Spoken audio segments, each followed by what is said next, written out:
तो बच्चों आज हम 12वीं फिजिक्स का यूनिट 1 का पहला क्वेश्चन पढ़ते हैं। पहले देखें अपन यूनिट 1 है स्थिर विद्युत। ये कुल 8 नंबर की यूनिट है। इससे एक क्वेश्चन 5 नंबर का आता है और 3 ऑब्जेक्टिव 3 नंबर का है। एमपी बोर्ड एनसीईआरटी का सिलेबस है ये और इसका ब्लूप्रिंट है। यूनिट 1 स्थिर विद्युत, इसके 3-4 पार्ट है बेटा। बुक में इसको 3-4 अध्यायों में डिवाइड किया हुआ है। तो पहला पार्ट अपन पढ़ रहे हैं कूलाम के नियम संबंधित। तो पहला क्वेश्चन है स्थिर बिंदु आवेश संबंधी कूलाम के नियम लिखकर सिद्ध कीजिए और एकांक आवेश को परिभाषित कीजिए। पहला क्वेश्चन है स्थिर बिंदु आवेश संबंधी कूलाम के नियम लिखिए और एकांक आवेश को परिभाषित कीजिए। क्वेश्चन आपको बुक में मिल जाएगा। तो कूलाम का नियम बिल्कुल वैसे नियम है जैसे 11वीं में अपन ने पढ़ा था न्यूटन का गुरुत्वाकर्षण नियम। न्यूटन का गुरुत्वाकर्षण नियम जो होता है वो केवल आकर्षण प्रकृति का होता है और कूलाम का नियम आकर्षण और प्रतिकर्षण दोनों प्रकृति का होता है।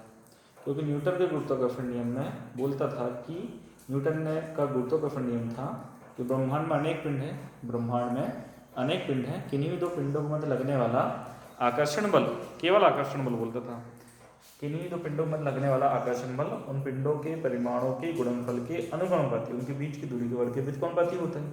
यहाँ पे आवेश संबंधी, क्योंकि आवेश दो प्रकृति के होते हैं, धन आवेश और ऋण आवेश।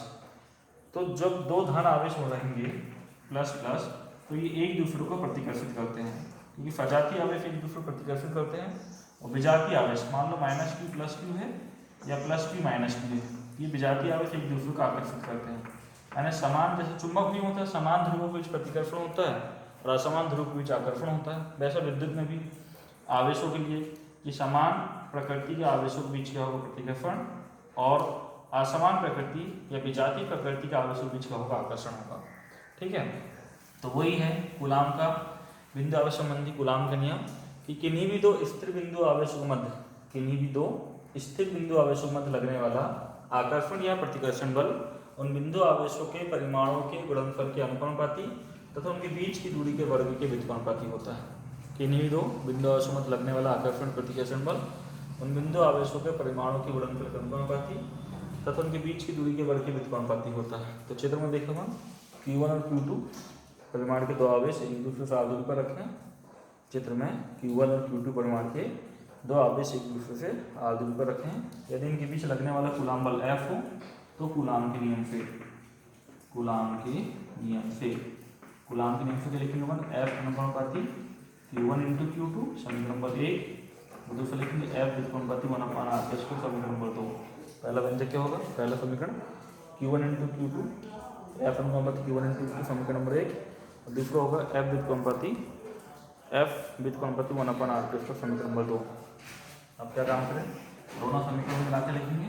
समीकरण नंबर 1 व 2 को मिलाकर लिखने पर दोनों समीकरण मिलाकर लिखेंगे तो F अनुपाती Q1 × Q2/r² या F बराबर स्मॉल के Q1 × Q2/r² समीकरण नंबर 3 आ गया, जहाँ स्मॉल की अनुपातिक नियतांक है जिसका मान यहाँ लिखेंगे अपन, जहाँ के एक अनुपातिक नियतांक है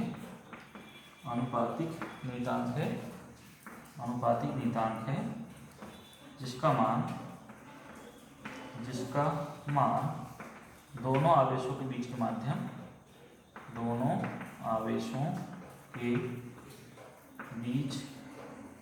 माध्यम एवं मापन की पद्धति पर निर्भर करता है। ठीक है, देखो दोनों समीकरणों को मिलाकर लिखे अपने, 1 और 2 को मिलाकर लिखे, इन दोनों को मिलाकर लिख दिए। F अनुपाती Q1 × Q2/r² था। F अनुपात नियतांक स्मॉल के Q1 × Q2/r², जहाँ के एक अनुपातिक नियतांक है जिसका मान दोनों आवेशों के बीच के माध्यम और मापन की पद्धति पर निर्भर करता है। अब के का मान लिखेंगे अपन ऐसे ही पद्धति में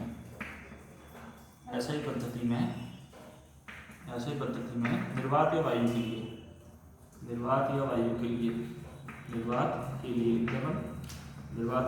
के का मान जो होता है स्मॉल के का मान 1/4πε0 बराबर इसका मान होता है 9 × 10⁻⁹ 9 गुणित 10 की घात 9 न्यूटन मीटर स्क्वायर प्रति coulomb square, newton metre square प्रति कूलाम का स्क्वायर।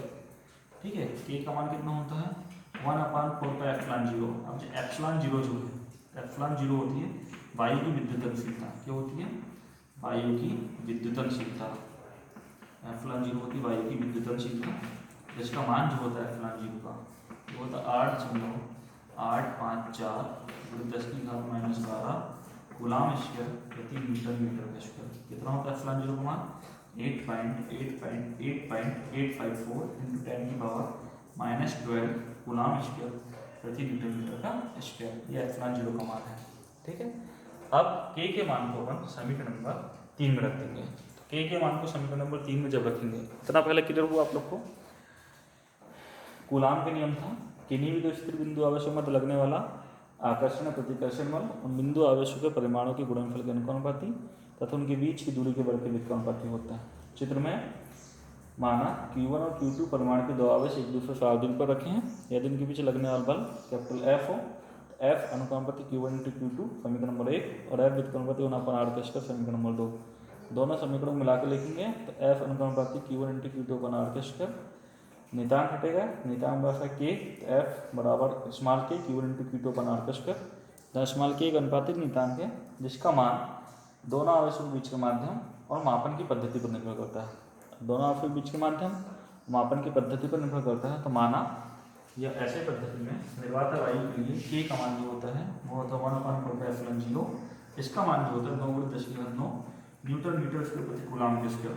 जहाँ अपन लिख सकते हैं, जहाँ एप्सिलॉन 0 जो होती है वो उसको बोलते हैं वायु विद्युतनशीलता। इसका मान कितना होता है 8.854 × 10 की घात -12 न्यूटन मीटर स्क्वायर प्रति कूलाम का स्क्वायर। इतना इसका मान होता है।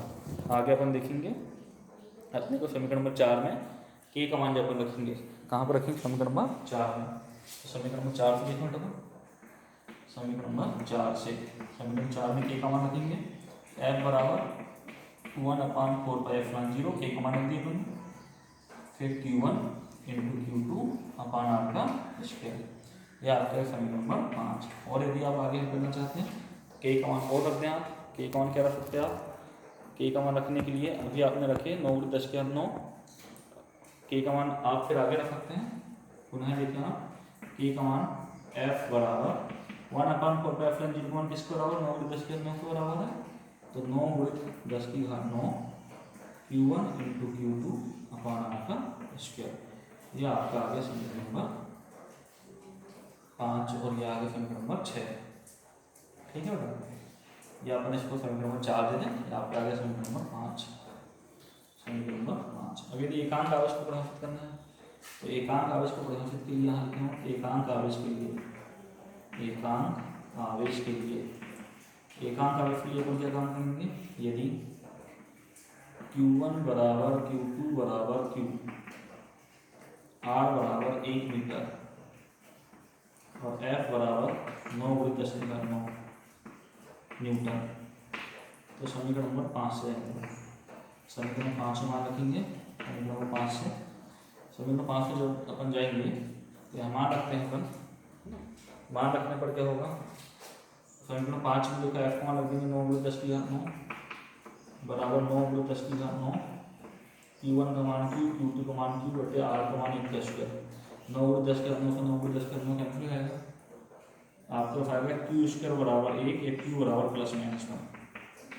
क्या आएगा लास्ट में? Q बराबर ±1। अर्थात समान परिमाण के दो सजातीय आवेश या विजातीय आवेश एक दूसरे से 1 मीटर की दूरी पर स्थित हो। Q1 बराबर Q2 और Q का मतलब क्या हुआ? समान परिमाण के दो सजातीय आवेश हो सकते हैं, विजातीय आवेश हो सकते हैं। समान परिमाण के दो सजातीय विजातीय आवेश एक दूसरे से 1 मीटर की दूरी पर स्थित हों और 9 × 10 की घात 9 न्यूटन के बल से आकर्षित या प्रतिकर्षित करते हैं, तो प्रत्येक आवेश को एकांक आवेश कहते हैं। ठीक है बेटा, ये कूलाम का नियम था। समान परिमाण के दो सजातीय या विजातीय आवेश एक दूसरे से 1 मीटर की दूरी पर स्थित हों और 9 × 10 की घात 9 न्यूटन के बल से आकर्षित या प्रतिकर्षित करते हों, तो प्रत्येक आवेश को एकांक आवेश कहते हैं।